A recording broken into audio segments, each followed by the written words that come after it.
Hi friends, അസ്സലാമു അലൈക്കും. Welcome back to my YouTube channel. ഇന്ന് ഞാനിവിടെ തയ്യാറാക്കാൻ പോകുന്നത് ഒരു മാങ്ങാ കറിയാണ് കേട്ടോ. ഇതുണ്ടെങ്കിൽ വേറെ ചോറിന് കറിയൊന്നും വേണ്ട കേട്ടോ. ചോറെല്ലാം നല്ലോണം കഴിക്കാൻ പറ്റും. ഒരു അടിപൊളി കറിയാണ് കേട്ടോ. പണ്ടത്തെ ആളെല്ലാം ഉണ്ടാക്കുന്ന ഒരു അടിപൊളി കറിയാണിത്.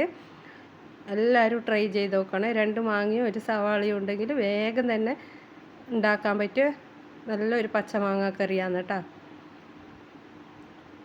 അപ്പോൾ ഇതെങ്ങനെയാണ് തയ്യാറാക്കുന്നതെന്ന് നമുക്ക് നോക്കാം.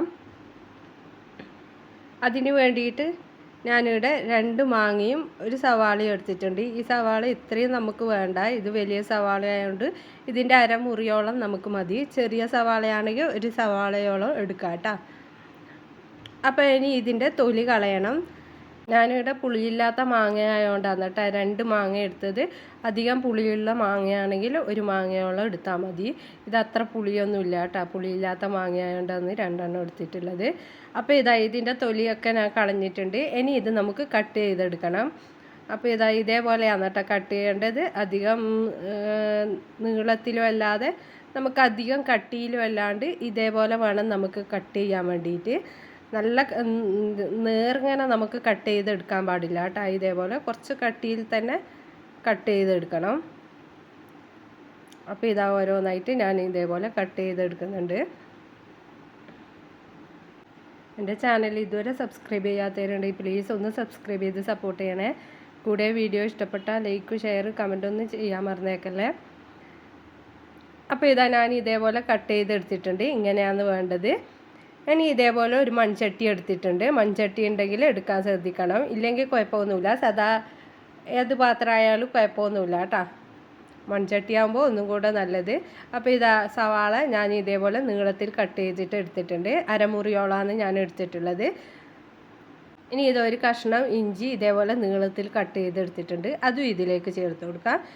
ഇനി 3 പച്ചമുളകും ഞാൻ ഇതിലേക്ക് ചേർത്ത് കൊടുക്കുന്നുണ്ട്. പച്ചമുളക് നിങ്ങൾ എരിവിന് ആവശ്യത്തിന് എടുക്കാം. ഇനി 1/4 ടീസ്പൂൺ മഞ്ഞൾപ്പൊടി ചേർത്ത് കൊടുക്കാം. 1 ടേബിൾ സ്പൂണോളം മുളക് പൊടിയും മല്ലിപ്പൊടിയും മിക്സ് ആക്കിയതാണ് കേട്ടോ. അതും ഇതിലേക്ക് ചേർത്ത് കൊടുക്കാം. നിങ്ങൾക്ക് വേറെ ആണെങ്കിൽ 1/2 ടീസ്പൂണോളം മല്ലിപ്പൊടിയും 1/2 ടീസ്പൂണോളം മുളക് പൊടിയും ചേർത്ത് കൊടുത്താൽ മതിയാവും. ഇനി ഇതിലേക്ക് നമുക്ക് പാകത്തിന് ഉപ്പും ചേർത്ത് കൊടുക്കാം. ഇനി നമുക്ക് വേണ്ടത് വെളിച്ചെണ്ണയാണ് കേട്ടോ. അതും ഇതിലേക്ക് കുറച്ച് ചേർത്ത് കൊടുക്കാം. ഏകദേശം ഒരു 2 ടേബിൾ സ്പൂണോളം നമുക്ക് ചേർത്ത് കൊടുക്കാം. എന്നിട്ട് ഇത് കൈകൊണ്ട് നല്ലോണം ഒന്ന് മിക്സ് ചെയ്ത് കൊടുക്കാം. അപ്പോൾ ഞാൻ കൈകൊണ്ട് നല്ലോണം മിക്സ് ചെയ്ത് കൊടുത്തിട്ടുണ്ട്. ഇനി ഇതേപോലെ നേരത്തെ കട്ട് ചെയ്ത മാങ്ങയും ഇതിലേക്ക് ഇട്ട് കൊടുക്കാം. എന്നിട്ട് വീണ്ടും നമുക്ക് ഇതേപോലെ കൈകൊണ്ട് നല്ലോണം ഒന്ന് മിക്സ് ചെയ്ത് കൊടുക്കാം. അപ്പോൾ കൈകൊണ്ട് നല്ലോണം ഒന്ന് മിക്സ് ചെയ്ത് കൊടുക്കുന്നുണ്ട്.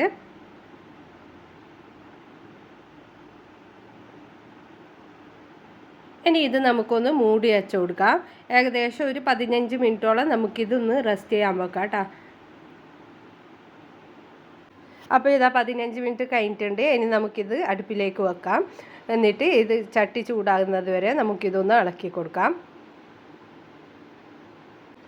പണ്ടെല്ലാം നമുക്ക് ഉമ്മുമ്മമാരും മുത്തശ്ശിമാരെല്ലാം ഉണ്ടാക്കി തരുന്ന ഒരു കറിയായിരിക്കും അല്ലേ ഇത്. പണ്ടെല്ലാം ഈ കറി മതി കേട്ടോ. ഒരു പറ ചോറുണ്ണാൻ വേണ്ടിയിട്ട് ഈ കറി മാത്രം മതിയാവും. അത്രക്കും ടേസ്റ്റ് ആയിട്ടുള്ള ഒരു കറിയാണ് കേട്ടോ. ഇനി ഇതിലേക്ക് നമുക്ക് ചട്ടി ചൂടായതിന് ശേഷം നമുക്കിതിലേക്ക് 2ാം പാൽ ഒഴിച്ച് കൊടുക്കാം. 2ാം പാൽ തേങ്ങാപ്പാലാണ് ഒഴിച്ച് കൊടുക്കുന്നുള്ളത്. ഞാൻ 250 ml കപ്പിൽ 1 കപ്പ് ഇളന്നിട്ടാണ് ഞാനിവിടെ എടുത്തിട്ടുള്ളത്. ഇതെല്ലാം കൂടി നല്ലോണം ഒന്ന് മിക്സ് ചെയ്ത് കൊടുക്കുക. ആ മാങ്ങയും സവാളയും ആ തേങ്ങാപ്പാലെല്ലാം കൂടിയിട്ട് നല്ലോണം ഒന്ന് മിക്സ് ചെയ്ത് കൊടുക്കുക. എന്നിട്ട് നമുക്ക് മൂടി വെച്ച് കൊടുക്കാം. എന്നിട്ട് ഇത് നല്ലോണം ഒന്ന് വേവിച്ചെടുക്കണം. ഇത്ര പോലെ വേവിച്ചെടുക്കണം കേട്ടോ. അപ്പോൾ നല്ലോണം കുറുകി വന്നിട്ടുണ്ട്. അപ്പോൾ വീണ്ടും നമുക്കൊന്ന് ഇളക്കി കൊടുക്കാം. അപ്പോൾ മാങ്ങയും സവാളയെല്ലാം നല്ലോണം വെന്ത് വന്നിട്ടുണ്ട്. ഇനി ഇതിലേക്ക് നമുക്ക് വേണ്ടത് 1ാം പാലാണ് കേട്ടോ. നല്ല കട്ടിയുള്ള പാൽ ഞാൻ ഇതിലേക്ക് ഒഴിച്ചു കൊടുക്കുന്നുണ്ട്. ഇത് ഏകദേശം ഒരു 1/2 കപ്പോളം വരും കേട്ടോ. അതും കൂടെ ചേർത്ത് കൊടുത്തു കഴിഞ്ഞാൽ നല്ലപോലെ ഒന്ന് ഇളക്കി കൊടുക്കാം. ഒരു തള വരുന്നവരെ നമുക്കൊന്ന് വെക്കാം കേട്ടോ. ഒരു തള മാത്രം മതി. ആ സമയം കൊണ്ട് നമുക്ക് ഉപ്പുണ്ടോ എന്നെല്ലാം ഒന്ന് ചെക്ക് ചെയ്ത് നോക്കാം. എൻ്റെ കയ്യിൽ ഇത് ഉപ്പ് കറക്റ്റാണ് കേട്ടോ. നേരത്തെ മാങ്ങയിൽ ഇട്ട ഉപ്പ് കറക്റ്റാണ്. അപ്പോൾ ഒരു തള വരുന്നവരെ നമുക്ക് വെയിറ്റ് ചെയ്യാൻ പാടില്ലൂ. നല്ലോണം തിളച്ച് കഴിഞ്ഞാൽ നമുക്ക് ഒന്ന് പെരുത്ത് കിട്ടും കേട്ടോ. അപ്പോൾ ഒരു തള വന്നിട്ടുണ്ട്. ഇനി നമുക്ക് തീ ഓഫ് ചെയ്യാം.